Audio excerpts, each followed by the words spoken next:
सबसे पहले मैं आपका धन्यवाद करना चाहता हूं कि इस यात्रा में अब 4-5 दिन हो गए हैं, आपने अपनी पूरी की पूरी शक्ति इस यात्रा में डाली, हमारी मदद की।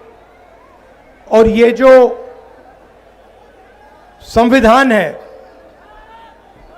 ये जिसकी हम इस यात्रा के माध्यम से रक्षा कर रहे हैं, आपने हमारे साथ मिलकर इस संविधान की रक्षा की, वोट की रक्षा की और अपने भविष्य की रक्षा की। भाइयों और बहनों, ये मामूली किताब नहीं है।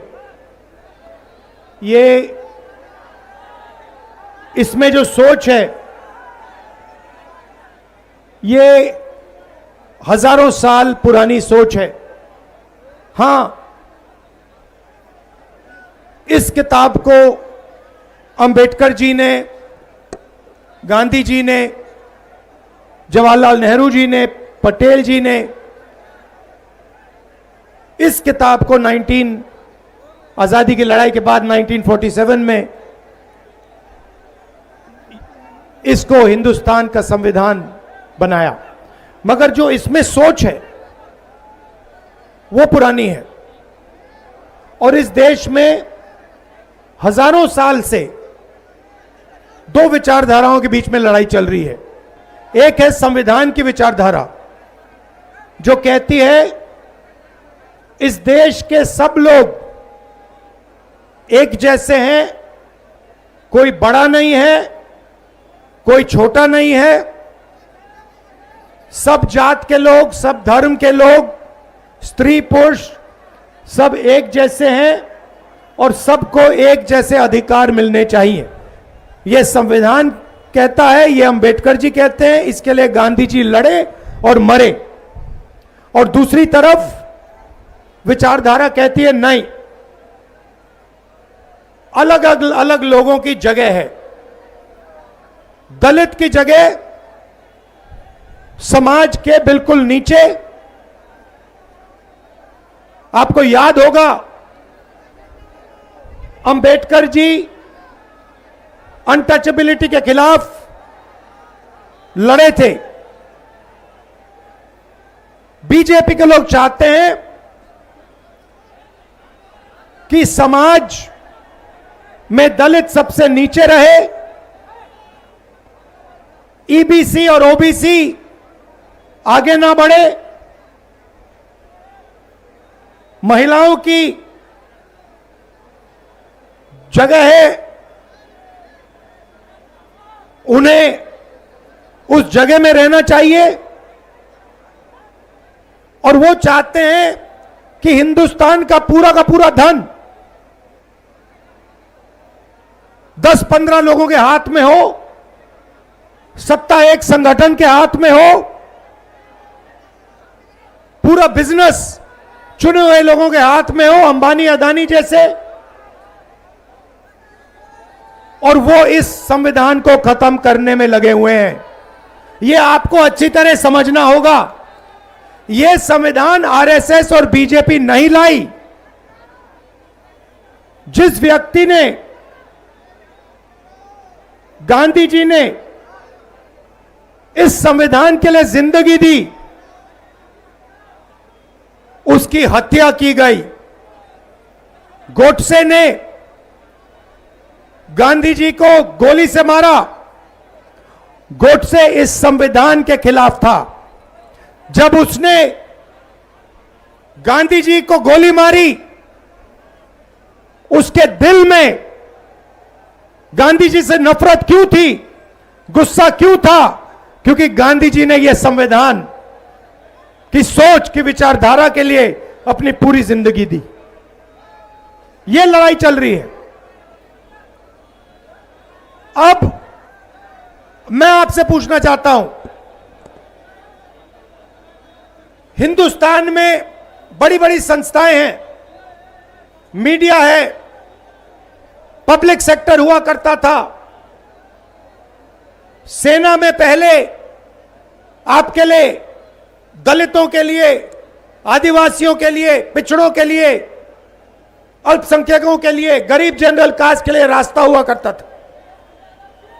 मैं आपसे पूछना चाहता हूं, आपके लिए आज कौन सा दरवाजा खुला है? पब्लिक सेक्टर का दरवाजा बंद, सेना का दरवाजा बंद, बिजनेस का दरवाजा बंद, ब्यूरोक्रेसी का दरवाजा बंद। जो भी आपका था वो सारे के सारे रास्ते नरेंद्र मोदी ने, अमित शाह ने, आरएसएस ने बंद कर दिए हैं। बिहार बेरोजगारी का सेंटर है। हिंदुस्तान में सबसे ज्यादा बेरोजगारी इस प्रदेश में है, बिहार का हर युवा जानता है। इसका कारण क्या है?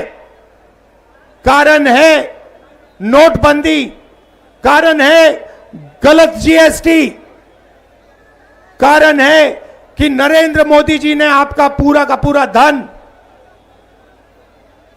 2-3 अरबपतियों को पकड़ा दिया है। उनको जितना भी बैंक लोन चाहिए ले सकते हैं। अदानी लाखों करोड़ रुपए बैंक लोन ले सकता है, मगर अगर बिहार का कोई युवा बैंक से लोन मांगता है, उसे जूता मार के बाहर भगा दिया जाता है। सही है नहीं है? अगर किसान, बिहार का किसान मर जाए, मगर उसको बिहार के बैंक लोन नहीं देंगे, मगर अरबपतियों को लाखों करोड़ रुपए दिए जाते हैं। और फिर अरबपतियों का कर्जा माफ होता है, लाखों करोड़ रुपए उनका कर्जा माफ किया जाता है। और किसानों को जब कर्जा माफी की जरूरत होती है, कभी उनका कर्जा माफ नहीं किया जाता। और अब नई चीज शुरू हुई है, और यह बात आपको अच्छी तरह समझनी होगी। यह जो संविधान है, यह हर हिंदुस्तान के नागरिक को एक वोट देता है। हर नागरिक को यह संविधान एक वोट देता है। अंबेडकर जी का संविधान एक वोट देता है। और बिहार में, कर्नाटक में, महाराष्ट्र में, हरियाणा में यह जो संविधान आपको वोट देता है, वो वोट चोरी किया जा रहा है। बिहार में लाखों लोग से उनका वोट चोरी किया जा रहा है। यात्रा में हजारों लोग हमसे मिले हैं, 2-3 बार वोट किया है, कोई कारण नहीं दिया, वोट काट दिया। कर्नाटक में लोकसभा चुनाव में हमने दिखाया, एक लोकसभा सीट में, एक विधानसभा सीट में 1 लाख फर्जी वोटर थे, और उन 1 लाख वोटर के कारण बीजेपी चुनाव जीती। महाराष्ट्र में लाखों नए वोटर आए, लोकसभा में नहीं थे, लोकसभा में हम जीते। लोकसभा चुनाव के बाद 4 महीने के अंदर लाखों नए वोटर आते हैं। सारे के सारे वोटर बीजेपी को समर्थन देते हैं। और जब हमने इलेक्शन कमीशन से पूछा, इनके नाम हमें दीजिए, ये कौन लोग हैं, हमें वोटर लिस्ट दिखाइए, इलेक्शन कमीशन कहती है हम नहीं दिखाएंगे। और हमने कहा ठीक है, वीडियोग्राफी दिखाओ, पोलिंग बूथ में वीडियो लगा है वो दिखाओ, हम देखना चाहते हैं कितने लोगों ने वोट दिया। इलेक्शन कमीशन कहती है नहीं, हम नहीं दिखाएंगे। कानून था भाइयों और बहनों, वीडियोग्राफी का कानून था, कानून बदल दिया, कहा कि नहीं हम कानून बदलेंगे, वीडियोग्राफी हम नहीं दिखाएंगे। उल्टा 45 दिन में वीडियोग्राफी को खत्म कर देंगे, रद्द कर देंगे। भाइयों और बहनों, जैसे महाराष्ट्र में चुनाव चोरी किया, जैसे हरियाणा में चोरी किया, वैसे ही बिहार में चुनाव चोरी करने की कोशिश कर रहे हैं। क्यों कर रहे हैं? क्योंकि वो दलितों को, पिछड़ों को, ईबीसी को अपना हक नहीं देना चाहते हैं। वो जानते हैं कि ये संविधान और वोट गरीबों को हक देता है और वो अदानी अंबानी की सरकार चलाना चाहते हैं। और जो आप सवाल पूछते हो उनके जवाब नहीं देना चाहते हैं, इसीलिए वो आपका वोट छीन रहे हैं और काट रहे हैं। लाखों लोगों का वोट उन्होंने बिहार में काटा है, लाखों लोगों का, और चुनाव चोरी करने की कोशिश कर रहे हैं। इसलिए हमने वोटर अधिकार यात्रा, पूरे बिहार में वोटर अधिकार यात्रा शुरू की। शुरुआत की, हमें लगा कि बिहार की जनता अपनी आवाज हमें सुनवाएगी। भाइयों और बहनों, पता नहीं आपने टीवी पे देखा नहीं देखा, लाखों लोग इस यात्रा में शामिल हुए। बारिश में, धूप में, रात को लाखों लोग शामिल हुए और एक ही नारा निकलता है वो लोगों के मुंह से, सुनिए। शायद मीडिया वाले दिखाएं ना, ये आपकी मीडिया नहीं है, ये आपकी नहीं है, ये हिंदुस्तान की नहीं है, ये गरीबों की नहीं है, किसानों की नहीं है, ये अरबपतियों की, अदानी अंबानी की मीडिया है। देखिए, सुनिए, वोट चोर, वोट चोर, वोट चोर, वोट चोर। अब शाम को टीवी देखना, ये नारा नहीं दिखेगा, कहीं नहीं दिखेगा, ये भीड़ नहीं दिखेगी, क्योंकि ये गरीबों की भीड़ है, मजदूरों की भीड़ है, किसानों की भीड़ है, ये नहीं दिखने वाली। अंबानी की शादी दिख जाएगी, देखिए आपने टीवी पे 10-15 करोड़ रुपए की घड़ी दिख जाएगी, मगर बिहार की जनता, किसान, मजदूर नारा बोलते नहीं दिखाई देंगे, क्योंकि आपकी मीडिया नहीं है। मगर ये भूलिए मत, वोट नहीं चोरी होने देना है, एक वोट नहीं चोरी होने देना है। यात्रा का लक्ष्य है।